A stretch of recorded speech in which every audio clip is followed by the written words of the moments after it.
Hello, folks, and welcome to episode 2 of season 1 of Regen Earth. This is the podcast of the Regen Earth online conference on backyard regen, living soils, and all details of that are in the show notes. Now, we're using this podcast as a vehicle to add value to the conference, giving you, the listeners, a little bit more background knowledge into regenerative agriculture. Now, this week's rather special, as John and I have chosen the fascinating topic Masanobu Fukuoka, a pioneer of this form of regen work. Now, speaking of John, he's just appeared in the Highclere Studios in his regen farm in northwestern Tasmania. Hello, John. Welcome to episode 2. Hello, one and all. Yes, indeed, Rich, this episode focuses on the work of Masanobu Fukuoka, one of those rare people, a paradigm-shifting genius. His seminal work, The One Straw Revolution, is still, I believe, and was for me, a life-changing read. Yeah. I've got a link to a free PDF version of this particular piece of writing in the show notes if people want to have a read afterwards. It's well worth it. Excellent. Okay, John, I know you've been a big fan of Fukuoka for decades. Can you firstly explain who he was and give us an insight into his methods, and also what it was that most attracted you in his methods? Yeah, certainly, Rich. What attracted me most to these techniques were the time that he was looking to save himself during the year. To give you some background, he started off as an ag scientist, and one of his original tasks was to destroy all volunteer sproutings of rice plants throughout Japan. Now, he wasn't to do the whole of Japan, obviously, just his little area, and they're going to let a whole army of people out there doing that because there was diseases coming up, and they thought if they could kill off all the rice across Japan in one go and then replant with clean seeds, everything would be okay, which is the traditional scientific approach of industrial ag, really. We know better than nature. So what Fukuoka noticed was that the winter grasses were dying off and the summer rice stalks were coming up through the straw, basically, of the dead winter grasses. Further observation led him to see that the same thing happened in autumn, with the summer grasses dying off and winter grasses growing through. So eventually he left that job as an ag scientist with the equivalent of the Department of Primary Industries in Japan and moved back to his father's farm, where he took over a quarter-acre rice paddy and put into practice this idea of the succession of the grasses, for want of a better phrase. So he had a quarter-acre rice paddy that had been ploughed and fertilised and all this sort of stuff. So he did nothing else to it. He didn't add any more fertiliser especially. But what he did do was sow it with white clover. And then when the white clover was up and growing, he oversowed that with rice grains, rice seed. Then flooded the rice paddy, as was the tradition. But instead of leaving it all underwater for the growing season, he flooded it for a week and then drained it. This had the effect of killing off the white clover and releasing massive amounts of nitrogen into the soil, but nitrogen that came in a natural form rather than made from chemicals and oils, basically. Now, this gave the rice a nice little boost, and when it was about 2-3 weeks old, he ran ducts across it.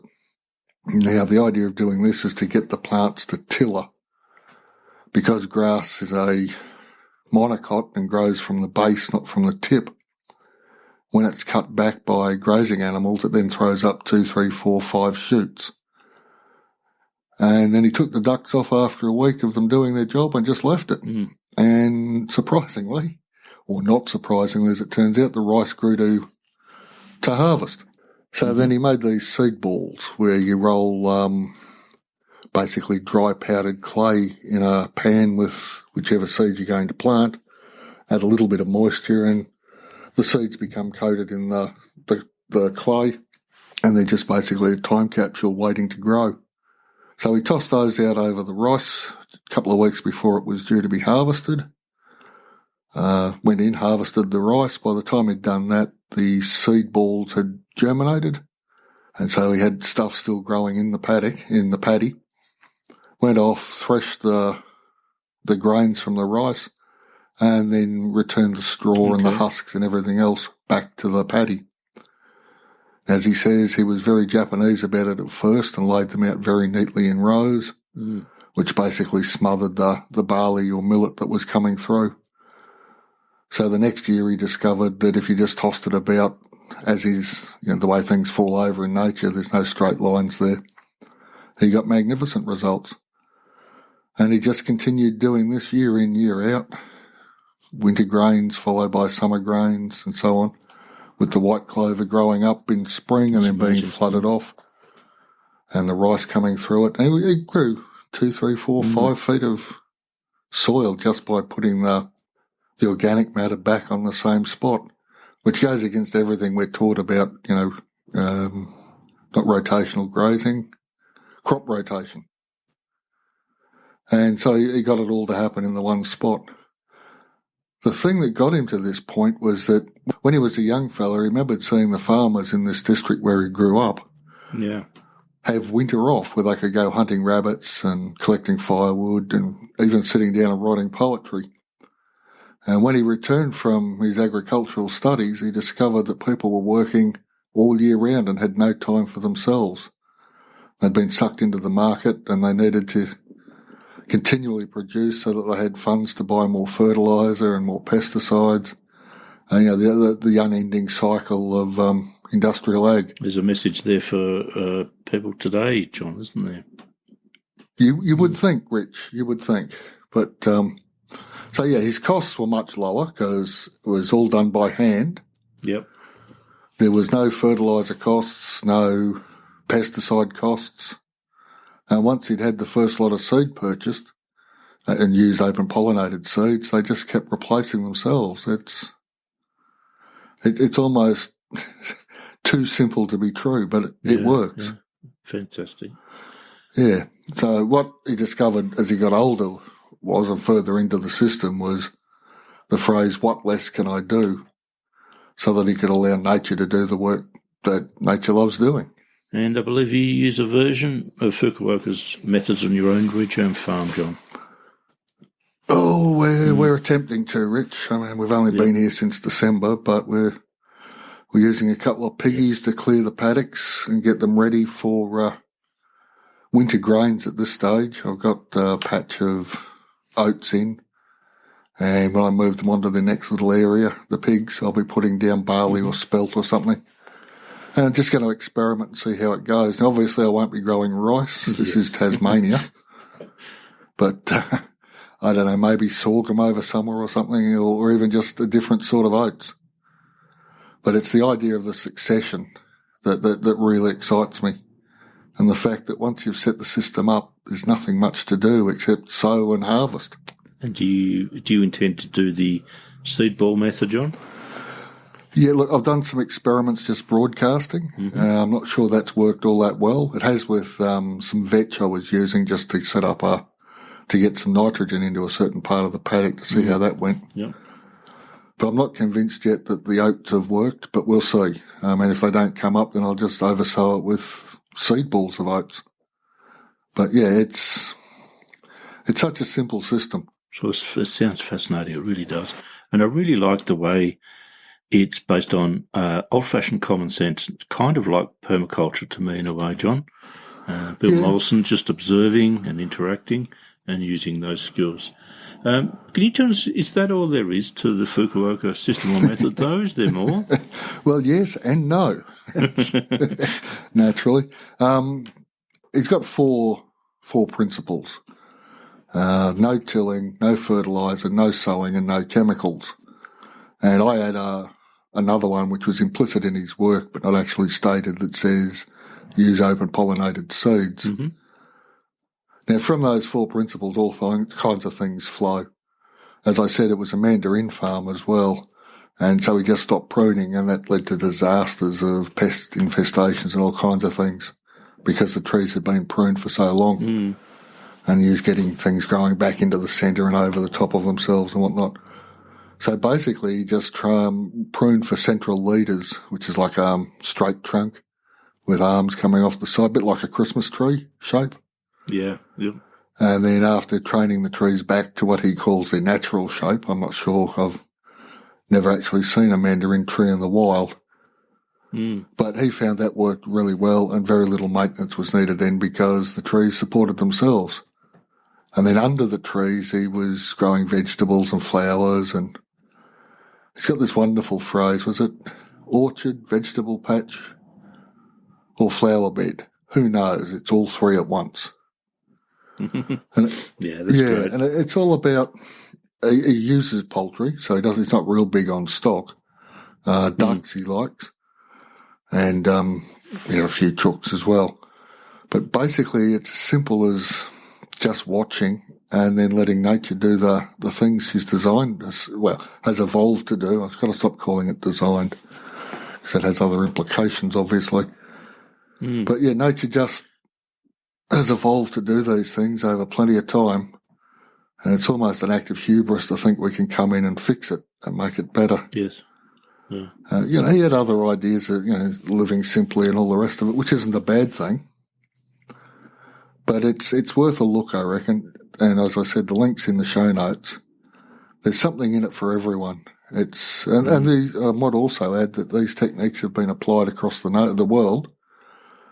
There was a 10,000-acre rice farm in California somewhere that was using his techniques. Okay. They weren't broadcasting by hand, obviously. They were using tractors and an enormous blower. Mm-hmm. But the same principles were in evidence. Summer grains being sown into winter grass and vice versa. I'm just gobsmacked that it's not more widely used. Yeah, from my reading, I remember you put me onto One Straw Revolution, John.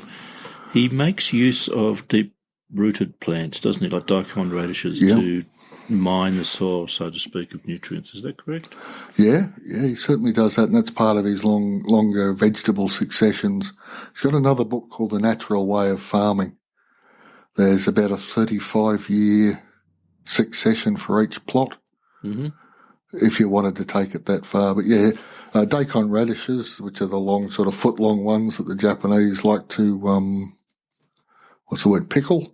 Mm-hmm. But he also uses them to break up clay pans under old, tired land, and also just like you said, to open up the ground, bring up nutrients from the subsoil. And then if he doesn't harvest them and they die out, there's these huge spaces for water and air to get into the soil. Right. Yeah. So, it's about using what we've got to allow nature to do what it does. If that makes sense?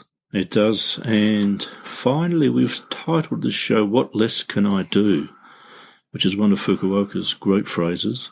I wonder if you could frame that for the listeners, John, and tell them how they can apply that to a backyard regen ag setting, please. Yes, okay. You remember that what I read was an English version translated from a Japanese book written by a fella in a Japanese culture. Mm-hmm.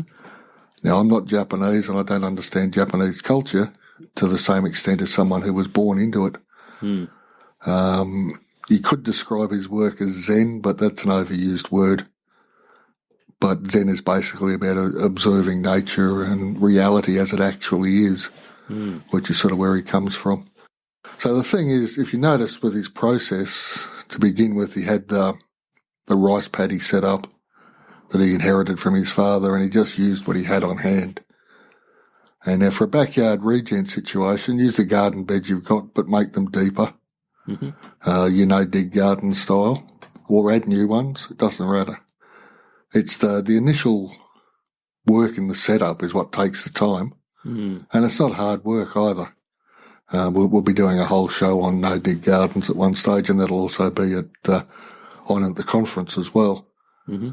But using his idea, the principles of no tilling, no weeding, no chemicals, and of course the fourth one's gone, no fertiliser. Yes. Just allowing the natural processes of organic matter settling on the soil to enrich the soil. You can go overboard and do soil tests and add rock dust and all the rest of it if you want to, but I find that nature just looks after it. I remember I used a similar sort of process there at Shipley, remember, Rich? I just dragged up all the bedding and droppings and urine and whatnot from the goat shed. Yes. And plonked it down on what was basically sand. And 18 months later, it was sort of 18 inches, 45 centimetres deep, yes, of black soil full of worms. And I hadn't added them. Mm. You know, nature just looks after itself if you allow it the space to do it. And with the drought currently on up here, John, that depth is fantastic, acting as a sponge for any moisture that happens. Oh, yeah.